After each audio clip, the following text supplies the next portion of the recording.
ओम नारायण हरि। श्री हरि विष्णु जी की असीम अनुकंपा से दीपावली के पावन पर्व पर कार्तिक मास के महात्म्य की कथा का श्रवण करने को हम सभी को सौभाग्य प्राप्त हुआ है। दीपोत्सव की, प्रकाश उत्सव की आप सभी को हार्दिक हार्दिक बधाई हो, बहुत बहुत शुभकामनाएं हो। ईश्वर हमारे जीवन के तमस को, अंधकार को मिटा करके ज्योतिर्मय प्रकाशित कर दे। इस दीपावली के दीपों के प्रकाश की भांति ऐसा श्री हरि नारायण जी के श्री चरणों में निवेदन है। आज हम 20वें अध्याय की 16वें दिन की कथा में प्रवेश कर रहे हैं, जिसमें दीपावली का हमारे जीवन में क्या महत्व है, दीपावली उत्सव का क्या महत्व है, लक्ष्मी जी का इसमें जो हमारे जीवन में पदार्पण है और उसमें प्रकाश उत्सव की क्या महिमा है, इसका बहुत ही सुंदर आख्यान जो है आज की कथा के माध्यम से हम सबको प्राप्त होगा। अतः आप सभी सावधान होकर के सुने। अथ विंशो अध्यायः। नारद उवाच।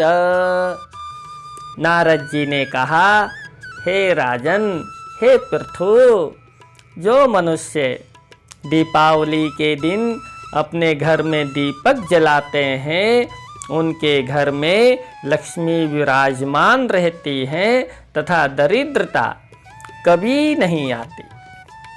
अब मैं उस कहानी को कहता हूँ जिसमें सत्य शर्मा नामक ब्राह्मण ने धन की कामना से श्री कृष्ण का स्मरण किया था।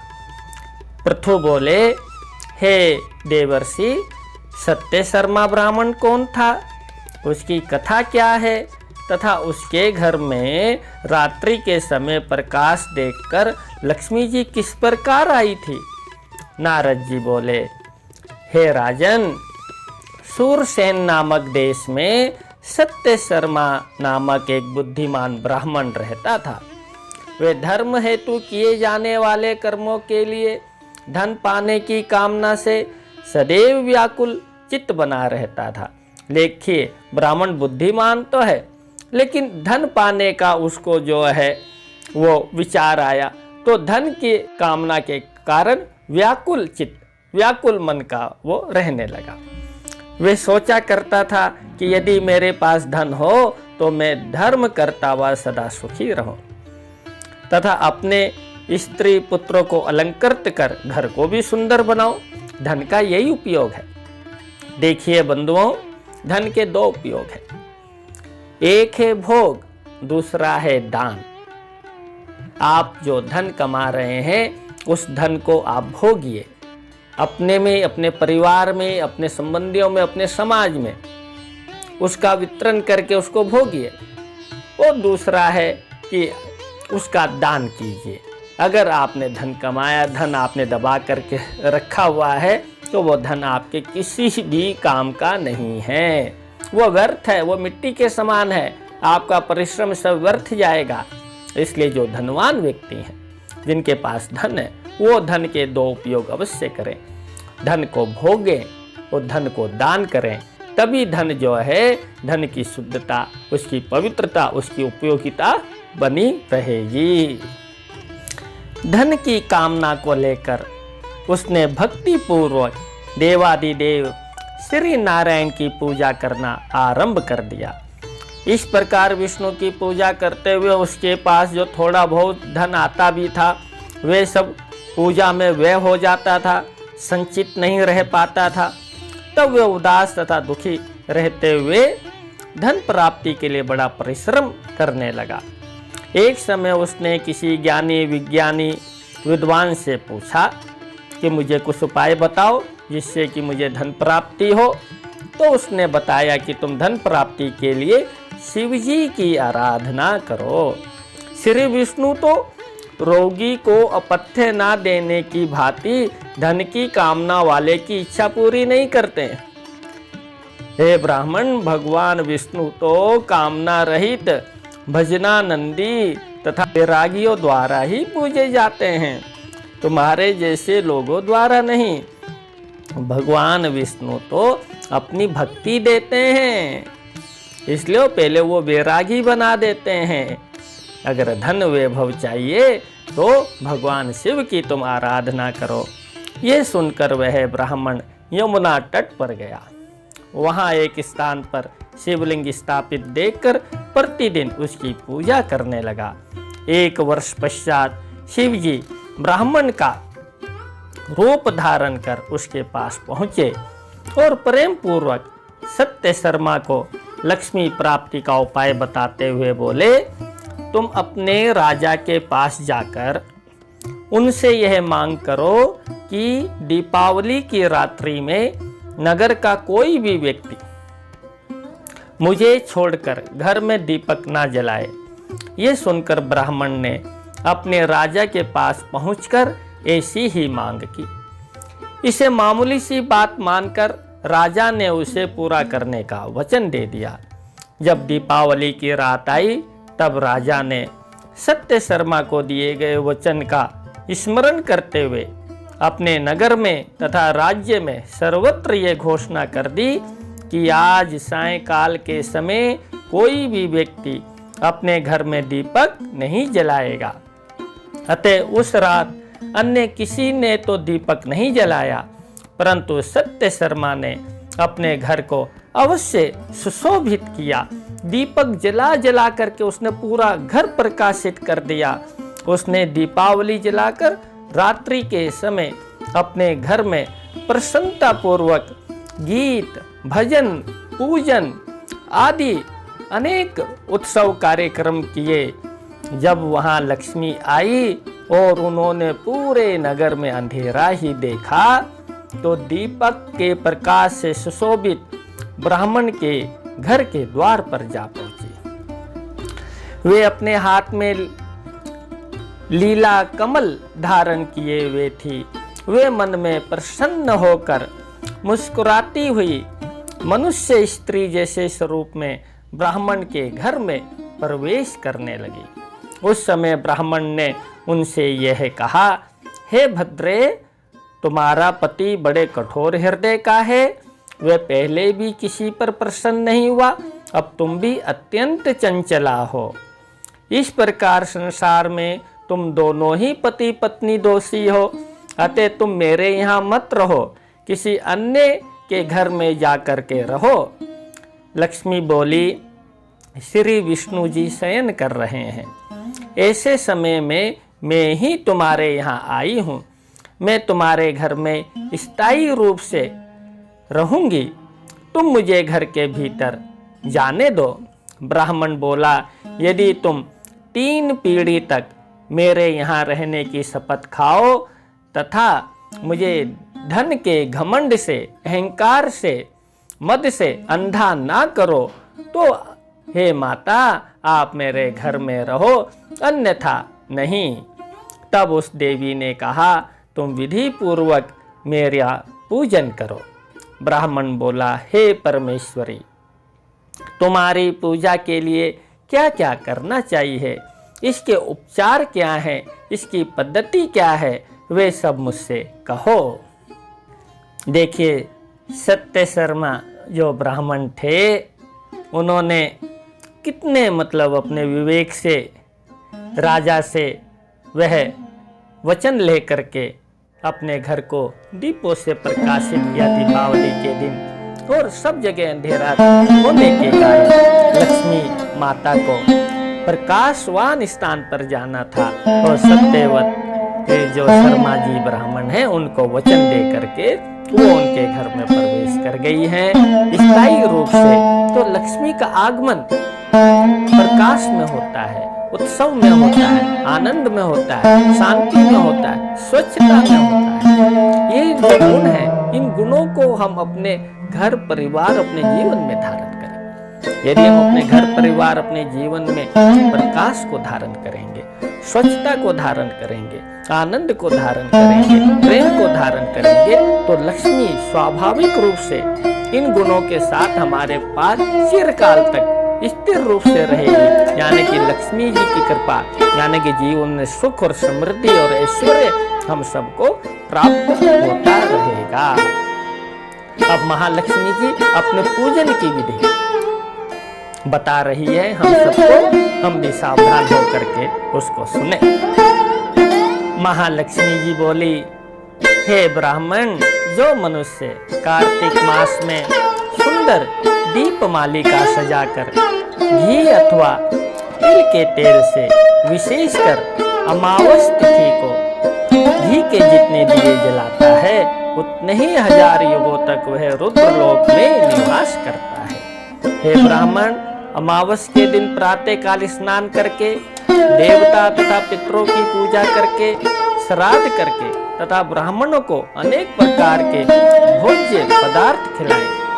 सायंकाल के समय दीपमाला करें। अपने घर में तुलसी के समीप, ब्राह्मण के घर में, शमशान में, चौराहे पर, अग्नि वाले स्थान पर यानी कि अपने रसोई के स्थान पर तथा गौशाला में दीपदान करने के बाद मुझे शयन अवस्था से जगाना चाहिए।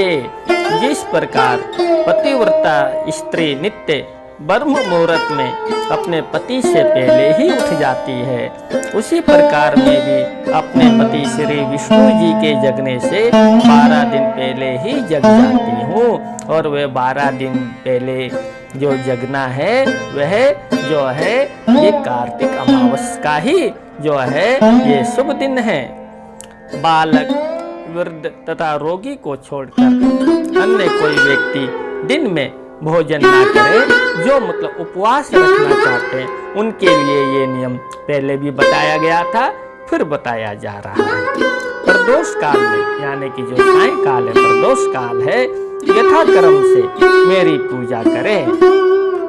यथाक्रम मतलब दीपावली के दिन गणेश और लक्ष्मी जी की पूजा करने का विधान है। गणेश जी का आह्वान करें। गणेश जी के मंत्रों से गणेश जी वक्रतुंडा महाकाय सूर्यकोटि समप्रभा निर्विघ्नं कुरु मे देवा सर्वकार्येषु सर्वदा। गणेश जी का आह्वान करें, उनके स्तोत्रों का गान करें और फिर महालक्ष्मी जी का पूजन करें। महालक्ष्मी जी का आह्वान करने के बाद जो षोडशोपचार है, 16 प्रकार से जो माता का जो पूजन है, वो पूजन जो है प्रसन्नता हो, प्रसन्न मन के साथ करना है, इतना खुशी, इतने आनंद के साथ करना है। ऐसा मानना है कि सामने सम्मुख हमारी जगत जननी मेरी माँ बैठी हुई, वही लक्ष्मी रूप में बैठी हुई है, मुस्कुरा रही है और हम उसका जो है पूजन कर रहे हैं। इतनी प्रसन्नता के साथ जो है लक्ष्मी जी का पूजन करना चाहिए। फिर जो धन के खजांची हैं कुबेर महाराज जी, फिर कुबेर जी की पूजा करें और कुबेर जी से प्रार्थना करें, हे कुबेर, मैं आपको नमस्कार करता हूँ, आप सभी निधियों के स्वामी हैं। हे देव, आप लक्ष्मी सहित मेरे घर में स्थिर रूप से बने रहें। यह कहकर 16 उपचारों सहित पूजन करें। ओम भूर्भुवः स्वः कुबेराय नमः, इस मंत्र से कुबेर का पूजन करें। फिर एक पात्र में अष्टदल शुभ्र कमल सहित लक्ष्मी जी की प्रतिमा को स्थापित करें। जैसे कि कोई आप थाली ले लीजिए, उसमें रोली जो है, रोली से जो है अष्टदल कमल यानी जो कमल की 8 पंखुड़ियां हैं, वैसी 8 पंखुड़ियां सुंदर से उस थाली पर बनाएं। फिर उसके मध्य में जो है माँ लक्ष्मी जी की मूर्ति को स्थापित करें। वहीं कुबेर तथा सिद्धिदाता गणेश जी को भी स्थापित कर पूजन करें। इस प्रकार से जो है पूजन करते हुए ओम भूर्भुवः स्वः गणपते नमः इस मंत्र द्वारा षोडशोपचार से गणेश जी के वाहन सहित उनका पूजन करें। तो इस प्रकार से जो लक्ष्मी कमलासन पर विराजमान, देखिए माँ लक्ष्मी का फिर ध्यान करना है। कौन लक्ष्मी? जो कमल के आसन पर, जो कमलासन पर विराजमान, बड़े कटीतल वाली, कमल के समान नेत्रों वाली, गंभीर नाभि वाली, स्तनों के भार से झुकी हुई, शुभ्र वस्त्रों को धारण करने वाली, दिव्य हाथियों द्वारा मणि युक्त स्वर्ण कुंभों से नित्य स्नान कराई जाने वाली तथा अपने हाथ में कमल को धारण करने वाली है, वे महालक्ष्मी, वे आदि लक्ष्मी सदैव मेरे घर में निवास करती हुई कल्याण करे। शंख, चक्र तथा गदा को हाथों में धारण करने वाली, शुभ्र वर्णा, आहा सुंदर मुख वाली, सर्व सिद्धिदात्री देवी मुझे प्रदान करे। यह कहकर उनको आसन हम प्रदान करें। उनके जो उनकी अर्चना वंदना हम करें। खड्ग, शूल, गदा तथा पाश को हाथों में धारण करने वाली यशस्विनी एवं समस्त ऐश्वर्य को देने वाली, हाथी पर आरूढ़, अब हाथी पर जो आरूढ़ है, पहले कमल आसन पर है, अब जो हाथी पर आरूढ़ महालक्ष्मी मेरा कल्याण करे। इति पाद्यम तपे वे स्वर्ण की भांति तेजस्विनी कमलनयनी चतुर्मुखी तथा लाल रंग के आसन पर स्थित महादेवी मुझे वर दे। इति अर्ध्यम विद्याधरी महालक्ष्मी पद्माक्षी लोकनायिका तथा संपूर्ण ऐश्वर्य से युक्त देवी पंडितों द्वारा पूजनीय है। इति आचमन क्षीर समुंदर से उत्पन्न विष्णु की पत्नी महाधुति वाली तथा करोड़ों सूर्य जैसी प्रभा वाली देवी नित्य पंचामृत में स्नान करे। इति स्नानम नारायणी महालक्ष्मी जगन्माता शंकर जैसे आधे यानी कि अर्धांगिनी शरीर वाली महालक्ष्मी देवी विष्णु की प्रिया है। इति वस्त्रम यानी कि अब हम वस्त्र माता जी को चढ़ाएं।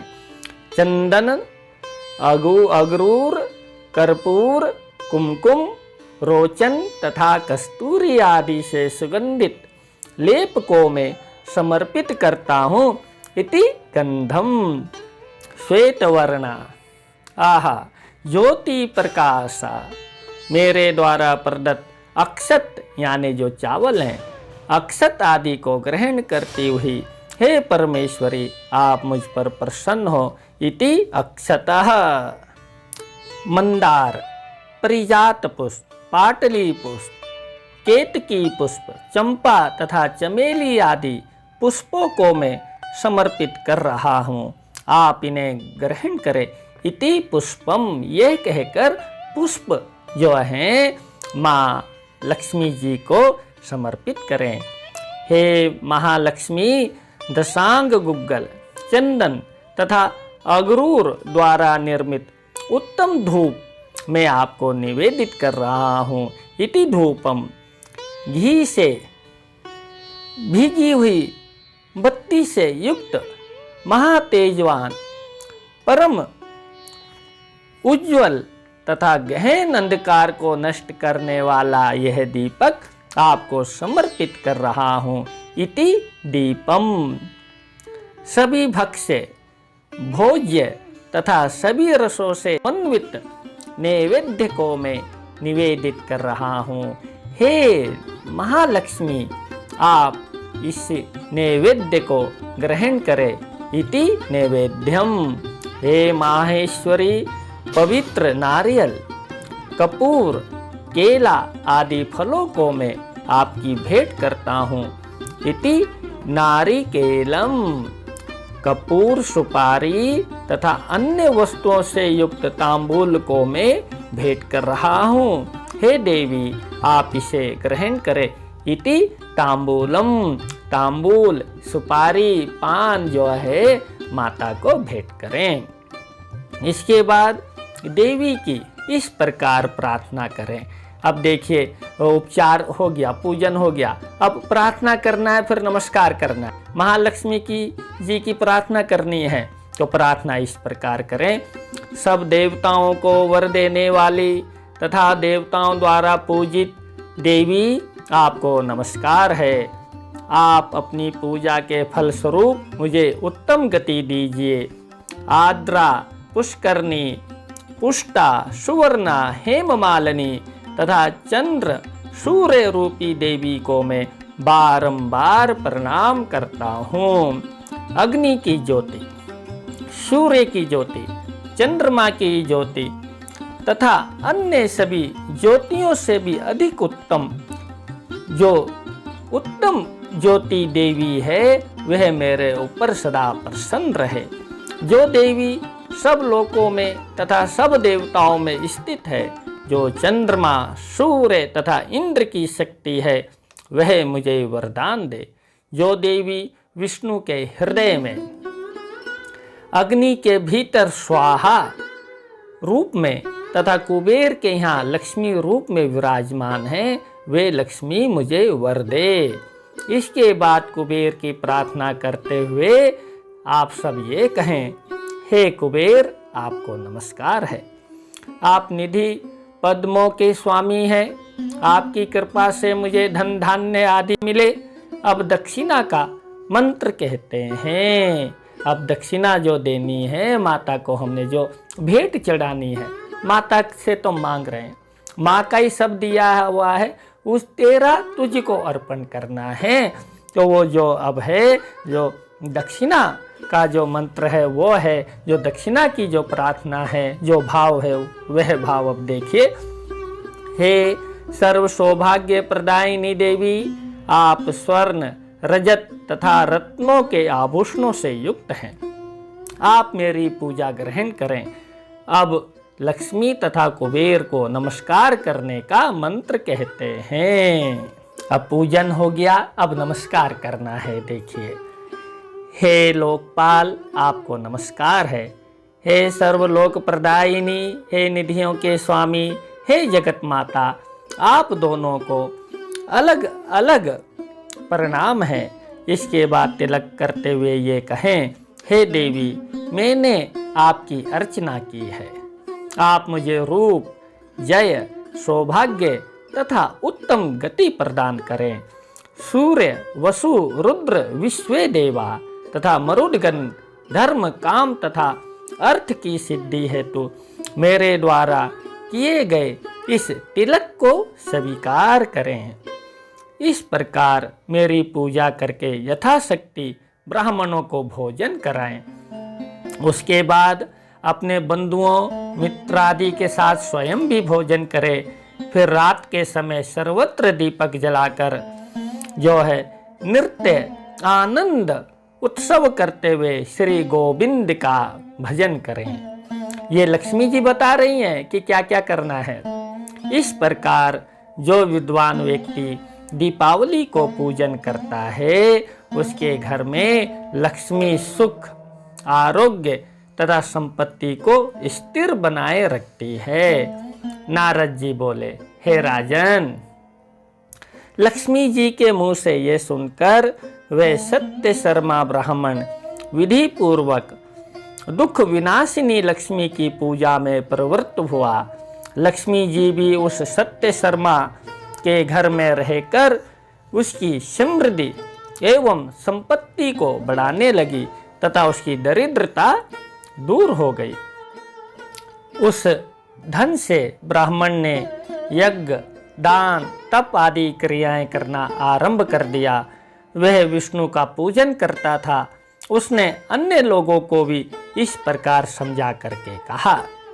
सत्य शर्मा बोला, सब आश्रमों में गृहस्थ आश्रम श्रेष्ठ है तथा धन भी श्रेष्ठ वस्तु है। गृहस्थ आश्रम में रहकर कामादि पर विजय प्राप्त की जा सकती है। यहाँ पे गृहस्थ आश्रम की उपयोगिता बताई है। गृहस्थ आश्रम को श्रेष्ठ कहा गया है, क्योंकि गृहस्थ आश्रम में जो है पूरा कुटुंब, पूरा परिवार है। यदि व्यक्ति के मन के अंदर किसी तरह का विकार उत्पन्न होता है, किसी तरह की इच्छा उत्पन्न होती है, तो वो उस इच्छा की पूर्ति के लिए समाज में नहीं भटकता है, अपने परिवार, अपने परिजनों के बीच में ही वो अपनी इच्छा की पूर्ति करता है या अपने प्रश्न का समाधान करता है।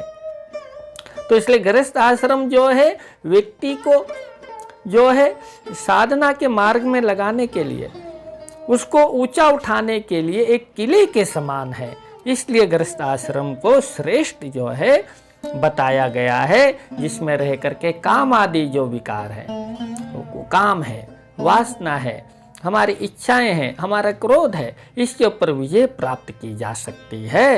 ये गृहस्थ आश्रम, इसीलिए गृहस्थ आश्रम को दुर्ग कहा गया है। और इसी आश्रम के द्वारा हम दूसरों की सेवा कर सकते हैं, उपकार के कार्य कर सकते हैं, दूसरे को आश्रय दे सकते हैं। यदि गृहस्थ ना हो तो जो संत हैं, यति हैं, ब्रह्मचारी हैं, वो किससे आश्रय पाएंगे, किससे भिक्षा पाएंगे, किससे भोजन पाएंगे। यदि गृहस्थ धनहीन हो तो कुछ नहीं कर सकता है।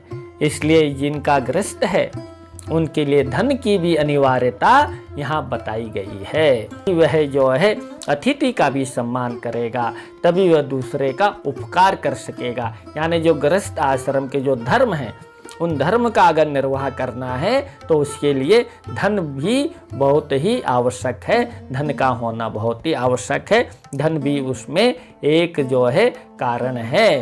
तो इसलिए धन जो है गृहस्थ के लिए अनिवार्य है। बिना धन के धनहीन गृहस्थ कुछ नहीं कर सकता है। श्राद्ध, अतिथि सेवा, यज्ञ, दान, व्रत आदि सभी में धन की आवश्यकता होती है। अतः मैं जगत माता हरि प्रिया महादेवी लक्ष्मी को नमस्कार करता हूँ। हे देवी, आपके बिना सर्वत्र शून्यता रहती है तथा संसार में यज्ञ आदि भी नहीं किए जा सकते। नारद जी बोले, यह कहकर वह ब्राह्मण घर त्याग कर विरक्त हो गया तथा मथुरा में जाकर कृष्ण भक्ति करने लगा। वहां उसने शुद्ध चित्त से भगवान की आराधना कर समाधि लगाकर शरीर त्याग दिया। उसके वंशज भी बहुत धनी हुए, क्योंकि लक्ष्मी महारानी की कृपा उन पर बनी रही। उस ब्राह्मण के द्वारा कही गई कथा मैंने तुम्हें सुना दी है। अतः दीपावली की रात्रि को अखंड दीपक जलाना चाहिए। हे राजन, इस दिन अलंकृत होकर यानी कि सजावट करके, सजा करके घर को, अपने आप को, माँ लक्ष्मी के शुभ मंदिर को जो है दीपों से सजा करके, जो प्रकाशित करके लक्ष्मी की कामना करनी चाहिए।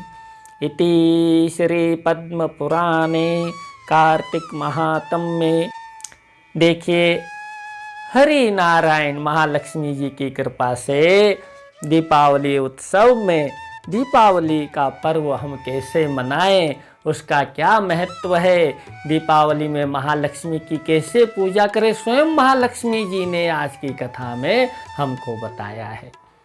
और गृहस्थ के लिए धन की अनिवार्यता को भी इसमें प्रकाशित किया गया। लेकिन वो धन की अनिवार्यता जो कही गई है वो सत्य का धन हो, ईमानदारी परिश्रम का धन हो, तभी गृहस्थ में फलीभूत होगा, तभी गृहस्थ में आनंद आएगा। इस बात को भी हमको ध्यान में रखना चाहिए। तो सबकी एक ही बात है कि हम अपने हृदय को प्रकाशित करें, घर को प्रकाशित करें, मस्तिष्क को प्रकाशित करें, विचारों को प्रकाशित करें। जब हम स्वयं को और अपने वातावरण को प्रकाशित करेंगे, स्वच्छता को अपनाएंगे, स्वच्छ करेंगे अपने विचारों को, तो महालक्ष्मी तो स्वयं हमारे घर में विराजमान होगी। और जब महालक्ष्मी स्वयं हमारे पास विराजमान होगी तो हमें किसी भी तरह की को भी कोई अभाव नहीं होगा। हम सदैव ऐश्वर्य और सुख से परिपूर्ण रहेंगे। दीपावली के पर्व पर श्री नारायण ने हमको इतना अच्छा सौभाग्य प्रदान किया, उनको हम कोटि कोटि नमन करते हैं। और 21वें अध्याय की कल कथा रहेगी, जिसमें गोवर्धन महात्म्य, अन्नकूट और बलि पूजा का जो पूरा विधान है उसको एक कथा के रूप में हम सब श्रवण करेंगे। और भगवान नारायण जी की दीपोत्सव पर अब आज्ञा हो चुकी है। हम अपना दीपोत्सव दीपावली खूब धूमधाम से प्रकाश के साथ मनाएं और नारायण की हरी इच्छा के अनुसार आज की कथा को यहीं विश्राम देते हैं। ओम नारायण हरि।